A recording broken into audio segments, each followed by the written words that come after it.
Hey, this is TW Jackson. You can call me T-Dub. I did this video for you. It's called The First Step to Stopping Your Breakup. And I did this because I really want to help and give you some direction, because I know this is such an emotionally trying time. It's easy to make mistakes, because I've been there before, and I've helped folks that have been here. And you wake up in the morning, you just don't want to wake up. You just don't even want to roll out of bed, and everything on the radio, every song reminds you of your ex. You go to work and you drive by all the places you used to eat and used to go to, and it's so tough to not do the wrong things because we're so emotional. So this is the purpose of the video, and I sure hope it helps you out. Oh, please keep in mind that technologically wise, I'm just a normal, everyday, average kind of guy. So please forgive me if I make a whole bunch of boo-boos and mistakes here. Very first thing, you may be past this point, but you don't want to panic. It's the very worst thing you can do. If you've already panicked in that, we're going to talk about that here in a minute. When you completely flip out and have an emotional breakdown, it only confirms their decision to break up with you.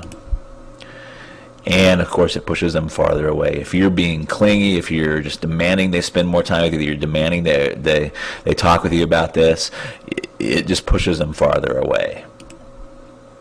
Now, here's some signs of panic. If you've done this or had this done to you, you'll immediately recognize it. I call it text message terrorism.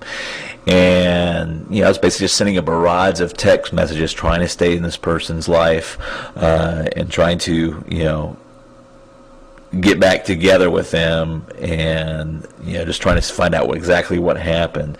And it's one of the first signs that you'll see a lot of time is text messages terrorism, I call it, or the old drunk dialing. Now, you don't necessarily have to be drunk to do what I call drunk dialing. You can be in a highly emotional state, and this is still I consider drunk dialing, but you know what this is too if you've done that.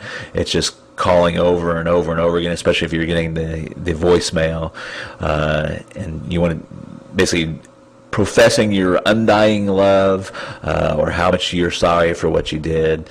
None of this helps.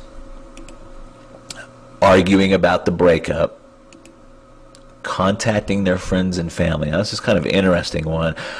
Reason most of us do this is because we don't accept what the ex have told us for the reason that they broke up. So we may think they have somebody waiting in the wings, or there's some other reason other than what they've told us for why they're breaking up. But you still don't want to do it. And accidental meetings. These don't really fool your ex, and they're not accidental. So another thing you don't want to do. So if you don't want to do all those things, what should you do? And this is really tough because you want to it's counterintuitive. What you should do is counterintuitive and opposite of your feelings. Your feelings inside are like, I've got to see them. I've got to tell them, what really happened. I've got to tell them how I really feel. And that's exactly opposite of what you should do. So here's the big secret.